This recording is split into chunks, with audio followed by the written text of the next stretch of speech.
Alors LinkedIn, c'est un outil puissant pour les micro-entrepreneurs. Si vous pensez que LinkedIn est uniquement destiné aux chercheurs d'emploi et que vous ne pouvez pas tirer parti de cet outil pour votre business, vous vous trompez certainement. Alors, si vous ne le savez pas, on retrouve un bon nombre d'indépendants sur le réseau LinkedIn.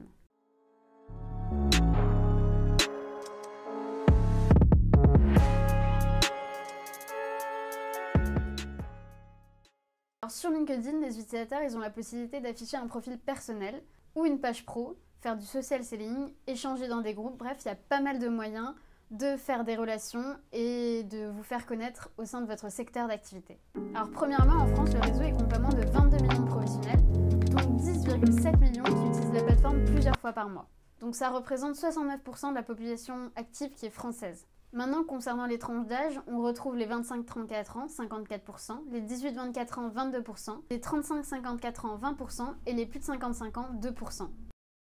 Maintenant, trêve de statistiques, on va rentrer un peu dans le vif du sujet, c'est-à-dire comment LinkedIn peut être profitable pour votre business. Alors LinkedIn, c'est plus qu'un simple CV. C'est une interface qui présente votre parcours, votre histoire, vos réalisations. C'est une véritable carte d'identité. Donc pour votre business, vous pouvez garder un profil personnel avec votre nom pour partager votre identité, vos activités et permettre aux prospects sur ce réseau de vous connaître et de vous apprécier. Construire et développer des relations pertinentes pour votre activité. Parce que le moderne sur LinkedIn, c'est l'interaction, le relationnel.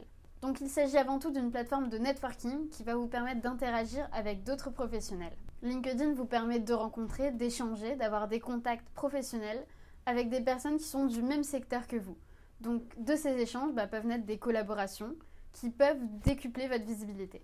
Pour ça, c'est à vous de faire preuve d'ouverture et de créativité. Vous pouvez partager votre expertise et engager votre communauté. Communiquez sur vous pour bâtir une image dans l'esprit de vos prospects. Alors LinkedIn aime aussi les contenus, les histoires, les tips. Donc un contenu, il peut très rapidement devenir viral sur LinkedIn, donc profitez-en. Prospecter et trouver des clients, c'est-à-dire que votre stratégie de contenu sur LinkedIn, elle peut être accompagnée de quelques démarches commerciales qui visent à proposer vos services, vos offres, et que ce soit à des professionnels ou à des indépendants. Surtout, ne les matraquez pas avec des messages publicitaires parce que personne n'aime les prospecteurs dans la messagerie LinkedIn. Donc pour ça, ciblez plutôt les utilisateurs, apprenez-en plus sur leurs besoins, discutez avec eux, et c'est seulement de cette manière que vous pourrez leur proposer des offres sur mesure. Il y a aussi une fonctionnalité qui est très récente, qui est arrivée très récemment sur LinkedIn. C'est depuis novembre, c'est une plateforme de marketplace qui vous permet d'être mis en relation entre entreprises et indépendants. Alors néanmoins, vous devez savoir qu'utiliser LinkedIn, c'est pas pertinent pour tous les micro-entrepreneurs. Vous devez aviser en fonction de votre activité et de vos cibles. C'est-à-dire que si votre activité elle comporte une partie digitale et si vos cibles sont sur LinkedIn, vous avez tout intérêt à communiquer sur cette plateforme. C'est le cas pour les métiers de la communication, du web, si vous êtes freelance, assistante RH, coach du bien-être, sportif. Par contre, si vous êtes dans l'achat-revente d'articles de mode et que votre cible elle est représentée essentiellement par des femmes, des particuliers, ça devient tout de suite un peu moins pertinent de communiquer sur LinkedIn. Alors comment bien se lancer sur LinkedIn si vous êtes intéressé par ce réseau? Pour faire ses premiers pas sur LinkedIn, il y a quelques règles à respecter et à connaître. La première, c'est commencer par créer votre profil et bien le compléter. Donc choisissez une photo qui est professionnelle, qui donne une bonne première impression et qui est en accord avec vos couleurs et votre identité visuelle. Placez ensuite une accroche sous votre nom. Donc c'est une petite phrase courte qui doit résumer votre activité, votre expertise et votre valeur ajoutée pour vos clients. Bannissez plutôt les phrases génériques du type freelance dans le secteur de la communication qui sont des phrases trop vagues. Essayez plutôt « Je vous aide à bâtir une réputation sur les réseaux ». Ajoutez également une bannière. Ça va vous permettre d'exprimer un peu plus sur votre métier et sur votre bénéfice client. Enfin, complétez vos informations, votre résumé. Donc c'est la partie où vous pouvez vous adresser directement à vos futurs prospects et leur donner envie d'en savoir plus sur vous. Pour ça, mettez une phrase accrochante au début, donnez envie à votre lecteur d'arrêter de scroller et de s'arrêter sur votre profil. Présentez-vous de manière originale, parlez de votre histoire, de pourquoi vous êtes actuellement micro-entrepreneur, mettez en lumière vos compétences spécifiques dont a besoin votre cible et concluez par un appel à l'action.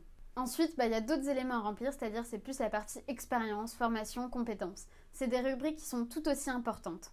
Alors pourquoi? Tout simplement parce qu'elles viennent apporter la preuve de votre expertise. N'hésitez pas à solliciter vos connaissances du réseau professionnel pour valider vos compétences et vous laisser des recommandations. Vous pouvez toujours améliorer et optimiser votre profil en insérant des mots-clés sur votre secteur d'activité, dans vos textes, dans votre titre, dans vos infos. Vous pouvez ajouter du contenu média pour illustrer vos réalisations, des photos, des vidéos, des présentations PPT. Mais n'oubliez pas d'associer votre profil LinkedIn à votre site internet si vous en avez un. Enfin, connectez-vous à d'autres professionnels, aux personnes que vous ciblez. Envoyez-leur des demandes de relations personnalisées et engagez la discussion. Maintenant, une autre question, c'est pourquoi publier sur LinkedIn? Sur LinkedIn, vous pouvez facilement étendre votre communauté et attirer des futurs clients qualifiés, si vos publications sont qualitatives et aident au maximum votre cible. Alors pour ça, vous pouvez partager des contenus éducatifs, des tutoriels, des conseils, des outils, des contenus sur vos offres, parler abondamment de vous. LinkedIn aime aussi le storytelling et les contenus qui touchent un peu plus à l'émotion des utilisateurs. Donc créez du contenu qui est facilement partageable, racontez vos histoires, vos erreurs, vos réussites, vos valeurs, des clichés, votre manière de voir les sujets de votre secteur. Surtout, variez les formats, c'est-à-dire qu'il y a plusieurs possibilités sur LinkedIn, que ce soit des carousels, des vidéos courtes, des gifs, des sondages, du texte uniquement, des articles. Utilisez votre créativité pour proposer des choses dont les gens n'ont pas forcément l'habitude sur la plateforme. C'est comme ça que vous vous ferez remarquer plus facilement. Maintenant, quand publier sur LinkedIn? Alors encore une fois, il n'y a pas de réponse magique. Il faut tester et observer les habitudes de votre communauté, des personnes avec qui vous êtes en contact. En général, vous pouvez poster entre 10h et 12h ou en fin de journée 17 à 19h parce que les gens sont plus connectés sur LinkedIn pendant les heures du bureau, lors des pauses. Pour les jours favorables, on va conseiller souvent le mardi, le mercredi et le jeudi. Encore une fois, c'est à vous de trouver la combinaison parfaite. Alors pour conclure, on peut dire que LinkedIn il est largement utilisé par les entrepreneurs et les indépendants. Vous pouvez y construire votre réputation et faire de l'acquisition client. Alors pour réussir sur LinkedIn, il y a un mot d'ordre, c'est la régularité, la persévérance. Donc surtout, ne lâchez rien.